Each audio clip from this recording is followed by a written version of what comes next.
maiden speech, Liz Twist.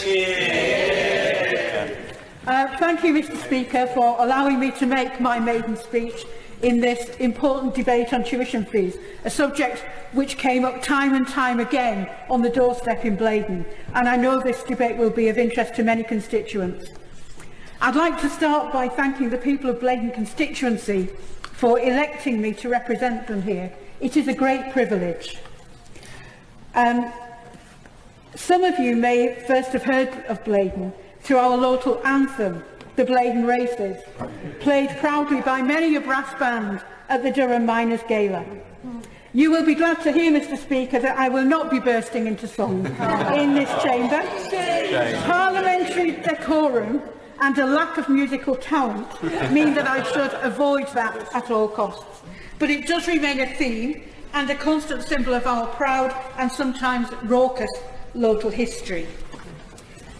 It's customary in maiden speeches to talk about your predecessor, and for me it's not just a tradition, but a matter of great personal pleasure to talk about my great friend and comrade, Dave Anderson. Yeah. Dave served Blaydon very well in the 12 years he was in this House, and was and still is a great champion of working people, not just in Blaydon, but throughout the trade union movement, working most recently on the Shrewsbury 24 campaign with Ricky Tomlinson. And as a former Unison president, Dave spoke up for the public service workers who do so much to deliver the vital services that we all need. Dave will also be remembered here for his work as chair of the APPG on muscular dystrophy, a campaign close to his heart as it affected his family, and for which he twice received Charity Champion Awards in this place. And in this maiden speech, I want to talk about the communities which make up the constituency, a constituency which takes in rural areas, industrial sites and areas of great natural beauty, representing the traditions past and present of Blaydon. From Chopwell in the west, separated from County Durham by another river, the Derwent, Chopwell, known as Little Moscow for its strong socialist links, a community defined for many years by its proud mining history and which retains its strong community links, and which boasts the Chopwell Woods, thankfully saved from sell-off in 2011. Then moving to Crowcrook and Greenside, where last Sunday I was proud to open the Greenside Community Picnic, part of the celebrations to commemorate the last shift at the local pit, and where on July the 8th I marched with the local community and the band through the village on our way to Durham for the Miners' Gala, banner flying high. And on to Wrighton, where the beautiful Wrighton Willows and the Keelman's Way run alongside the River Tyne towards Blaydon itself. The old Blaydon horse races, long replaced by a road race on the 9th of June each year from Newcastle to Blaydon, and where you can still see hundreds of people ganging along the Scotswood Road, not to see the Blaydon races, but taking part in it. Then to Wickham, where Dave Peacock and other members of the local community recreated a lost garden, making a tranquil green retreat in the village open to all, and to Sunnyside, another former mining community, proud of its history. Winlayton and High Spen, where the red kite now flourishes after being reintroduced some years ago.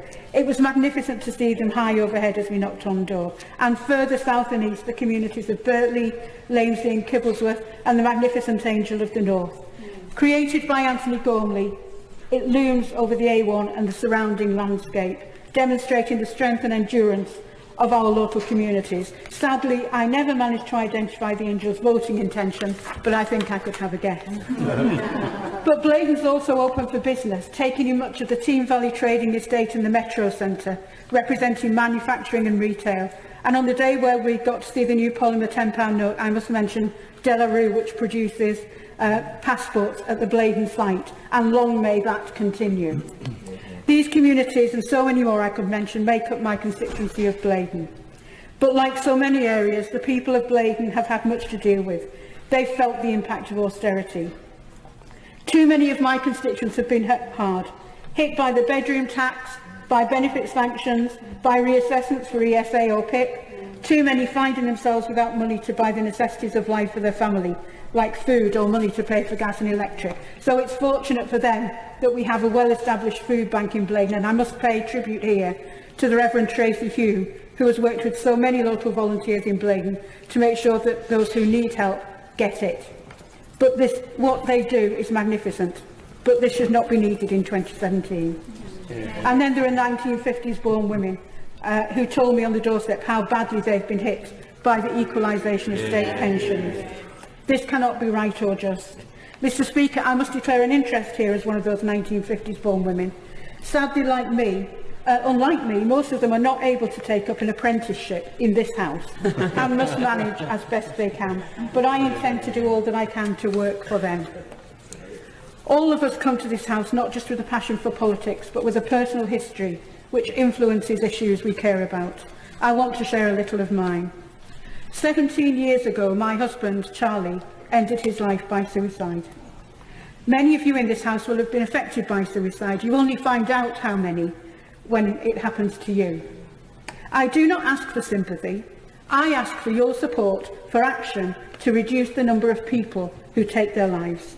I am glad to be a Samaritans Listening volunteer, but we need deeds as well as words to prevent suicide. In March this year, Samaritans produced a report, Dying from Inequality. To put it bluntly, a rigorous academic study has shown that suicide risk increases when people face unemployment, job uncertainty and poverty. These are the very problems faced by the constituents I've talked about and by many others. 2 weeks ago, I had the chance to ask the Secretary of State for Health what action he planned to take in the light of this report, and he told me that he always listened to the views of Samaritans. So I give notice that I will be pressing the Secretary of State for Health and other government ministers to take real action to tackle the causes which lead to too many people taking their own life. As Samaritans Chief Executive Ruth Sutherland said, each suicide statistic is a person. The employee on a 0-hours contract is somebody's parent or child. A person at risk of losing their home may be a sibling or a friend, and each one of them will leave others devastated and potentially more disadvantaged too if they take their own life. This is a call for us as individuals to care more and for organisations that can make a difference to do so. Mr. Speaker, I thank you for allowing me to speak in this debate, and I will do all that I can in this House and in my constituencies to speak up for the people of Blaydon and to represent them in the best way that I can. Thank you and congratulate the Honourable Lady on that wonderful maiden speech. James Cartledge. Thank you, Mr. Speaker. A pleasure to be called in this debate, and a great pleasure to follow the Honourable Lady for Blaydon. I congratulate her on her maiden speech, a very moving and powerful speech, particularly in relation to what she said about suicides. I think we all share that sentiment and hope to see greater progress. It is a terrible tragedy that so many still do choose to take their own life.